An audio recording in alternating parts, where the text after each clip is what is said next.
आज हम आपको हिरण्यकश्यप और प्रहलाद की कथा सुनाएंगे। हिरण्यकश्यप एक शक्तिशाली असुर राजा था जिसने ब्रह्मा जी के वरदान प्राप्त किया था कि उसे कोई मनुष्य, पशु, देवी देवता और ना ही कोई दिन में, ना ही कोई रात में, ना ही घर के अंदर, ना ही घर के बाहर, ना ही कोई आकाश, ना पृथ्वी और ना ही किसी अस्त्र शस्त्र में मारा जा सके।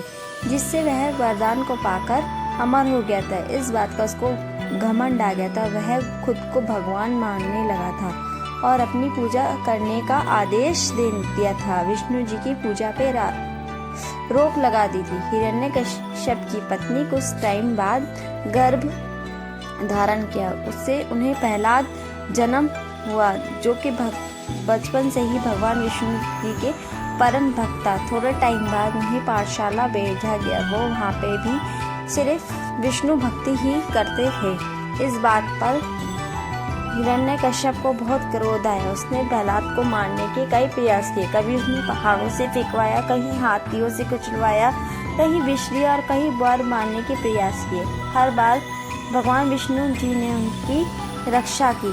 तब उन्होंने हिरण्यकश्यप ने आखिरी प्रयास अपनी बहन होलिका का किया, जिससे वह होलिका के साथ आग में बिठा दिया, जिसे ना जलने का वरदान प्राप्त था। वह और होलिका दोनों साथ में बैठ गए, मगर होलिका जल गई और भक्त प्रहलाद का कुछ भी नहीं हुआ। इसी वजह से होली भी मनाई जाती है।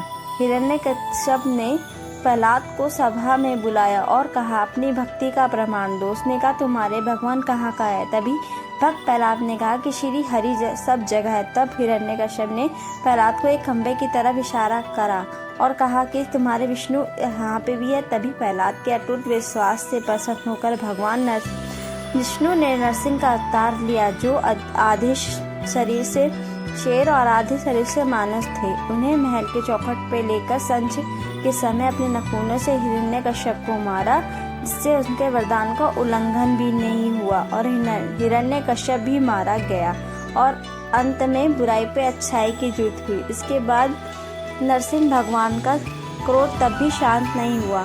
तब भगवान की शरण में जो भी जा रहा था सब बेकार ही जा रहा था। उनका क्रोध किसी से भी शांत नहीं होता। भक्त प्रहलाद ने उनकी गोद में बैठकर उनका क्रोध शांत करवाया। तभी से नरसिंह भगवान की पूजा की जाती है। ऐसी और कहानी सुनने के लिए चैनल को लाइक एंड सब्सक्राइब करें।